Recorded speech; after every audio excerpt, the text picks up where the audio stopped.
Hello, I'm Phil Spencer. Kreston Reeves have looked after me and my family for a very long time, and recently they generously sponsored my challenge. I did something called Everest in the Alps, which was on behalf of the Brain Tumour Charity, and Kreston Reeves kindly sponsored me.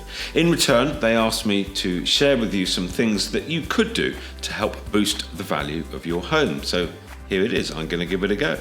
When it comes to adding features or extending your home, well, first of all, you want to know that whoever works on it is the right person for the job. So I would always recommend spending time to begin with researching local tradespeople. If you wanted help with that, do visit my website, moveiq.co.uk.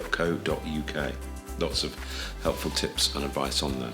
Savvy home improvements are all about what you spend your money on, not how much you spend. And that is actually a very key point. For example, investing thousands on a gorgeous patio and pond could actually put some buyers off. Certainly people with small children probably want to fill in a pond. On the other hand, a kitchen extension will benefit both you, and it's also likely to be seen as very much of a plus point when it comes to selling. In fact, it could add twice the cost onto the value of your property, kitchens being the most popular room nowadays. Talking of cost, a great place to start is looking at the Building Cost Information Service that's run by the Royal Institution of Chartered Surveyors. It's a great website, and you'll find information there on the likely costs of everything from garden landscaping to adding an extra story to your property, and everything in between, big and small.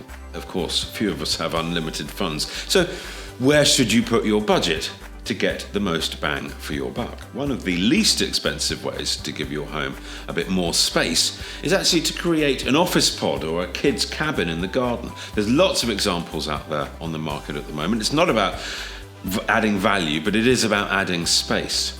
A quality, fully insulated garden, office or pod shouldn't need planning permission, and of course you can kit it out as you choose. There are some really good examples, as I say. If you have the room, consider creating a driveway for some on-street parking. That in itself is a great selling point. A decking or patio area is another home improvement which doesn't have to cost too much, obviously depending on the size of your outside area, and it also doesn't interrupt family life because it's outside. But a good quality decking patio area, that can be a deciding factor in itself, particularly when a buyer might be choosing between your property and a neighbouring one that doesn't have it. Nowadays, it can also really pay to do your bit for the environment. Solar panels, air pumps, boreholes, and all of the rest of those things can both reduce your utility costs as well as appeal to increasingly environmentally conscious buyers. Cavity wall insulation, that's estimated to pay for itself within about 5 years. Solid wall insulation on pre-1920s homes can cost from $5,000, but annual savings on your utility bills, I'm sure, will be very welcome. To make a kitchen, dining room and living area into one space, yes, usually involves knocking down some walls and sometimes also building a small extension, but often worth it, really is. That's such a key room to get right. I think it's worth getting a set of architect's plans to get the layout just right, because it can be difficult to tell in your own environment. So professional advice, very much worthwhile.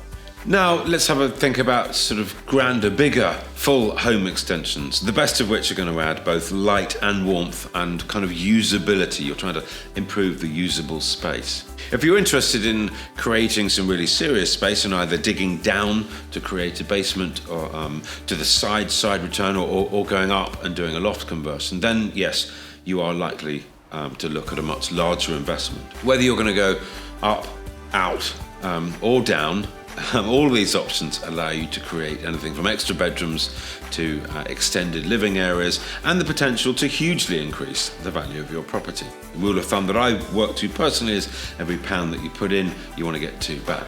Do research any renovation idea thoroughly. You really need to know whether your improvement in your type of property is the type appreciated by buyers in your area at your price bracket. If you're exploring major home renovation projects, you'll probably need planning permission or at least building regulations approval from your local authority. Always check the latest requirements on the gov.uk website and Also check your own local authority's policy, as planning applications can vary between regions, just to make it nice and straightforward. There is much more information and advice on my website, moveiq.co.uk, so please do feel free, head over, take a look. Thank you for watching. I hope you found it of some use, and many thanks again to Kreston Reeves for all that they do. Cheers.